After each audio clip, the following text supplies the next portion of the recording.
Sir शहर में मोरों की मौत की बात सामने आई थी। फिलहाल कितनी मौतें हुई हैं और क्या इसमें जानकारी निकल कर गई? जी, ये घटना कल की है और मेरी चर्चा हुई थी डॉक्टर उत्तम यादव जी, जो चिड़ियाघर के मेन प्रभारी हैं। तो चर्चा के दौरान उन्होंने ये बताया कि कल कुछ लोग उनके पास आए रेस्क्यू के दृष्टिकोण से मोरों को लेके। शहरी क्षेत्रों में कालिंदी एरिया में उनको वहाँ के लोगों ने मोरों को देखा था मृत में, तो लेके आए और उनको कहे कि आप रेस्क्यू कीजिए। बट उन्होंने बताया कि जैसे मौके पे आए थे तो 4 में से 3 जो मोर थे वो मृत हो चुके थे।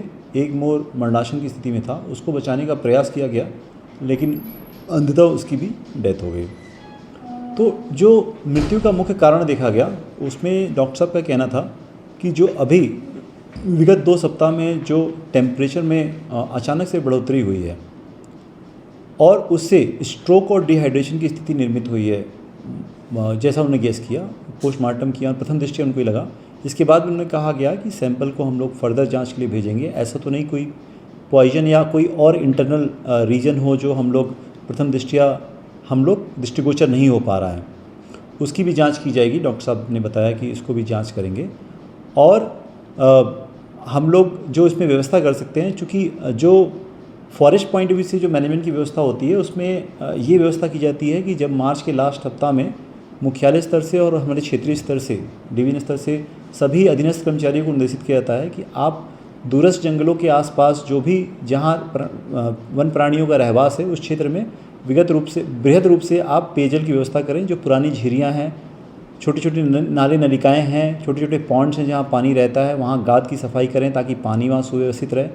आवश्यकता पड़ने पर जो सूख गए हैं तो नए पेयजल व्यवस्था के लिए वाटर होल्स भी क्रिएट करते हैं, उसको बाकायदे एक सिस्टमेटिक तरीके से वहाँ वाटर रिचार्ज भी करते हैं हम लोग, ताकि वहाँ पानी उपलब्ध रहे पूरे ग्रीष्म ऋतु में और वन प्राणियों को पानी की समस्याओं के लिए इधर उधर भटकना ना पड़े। सर, आपने 4 मोर की मौत की पुष्टि की है, लगभग सर 35 मोरों की सूचना आ रही है सर सोशल मीडिया जी सूचना आ रही है। इसके संबंध में जैसे बताया गया कि राला मंडल के आसपास के क्षेत्रों में मोरों की मृत्यु के संबंध में बात आई थी, तो मेरे द्वारा तत्काल वहाँ टीम को एक्टिवेट कर दिया गया है। उन लोगों ने अभी जो इंटरिम रिपोर्ट दी है, अभी तक की जो जांच पड़ताल की है, लोगों से पूछताछ किया है, पूरा एरिया का भ्रमण किया है, तो अभी तक तो उनके द्वारा इसमें कोई पुष्टि नहीं की गई कि ऐसी कोई घटना की सत्यता है।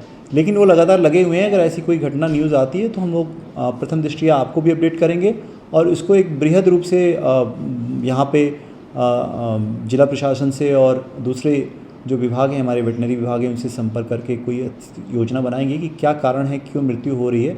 इसके बेसिकली साइंटिफिक कारणों को जानने की कोशिश करेंगे और उसका जो निदान है, जो शहरी क्षेत्रों में जहाँ चूँकि हमारी मैनेजमेंट की लिमिटेशन रहती है, बट हम लोग निश्चित रूप से उन निकायों से संबंध करेंगे जिनके आसपास जो उसको मैनेजमेंट के लिए रिस्पॉन्सिबल हैं, उन्हें वो वन्य प्राणियों के मैनेजमेंट से, प्रबंधन से जुड़े हुए सारे पहलुओं को उनको एक्सप्लेन करेंगे हम लोग, और हम लोग स्वयं उपस्थित होकर भी सारी व्यवस्थाएं सुनिश्चित करेंगे ताकि अगर सिर्फ स्ट्रोक और पानी इसका रीज़न है और पानी की उपलब्धता रीज़न है तो उसको हम लोग शॉर्ट आउट करने के लिए प्रयास करेंगे। सर, अभी जो 35 मौत की अफवाह चली थी इसमें क्या कुछ जानकारी निकल कर के सामने आई है? नहीं, अभी तक तो इसको हम लोग अफवाह की श्रेणी में रखेंगे क्योंकि अभी इसकी कोई पुष्टि नहीं हुई है।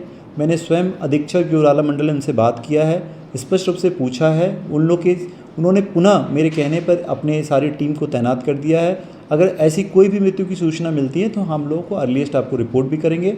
हम लोग उसके बचाव रोकथाम के लिए बहुत बृहद रूप से काम करेंगे। आवश्यकता पड़ती है तो अपने वन मुख्यालय स्तर से भी बात करके इसके निदान की पूरी प्रयास करेंगे क्या क्या कर सकते हैं।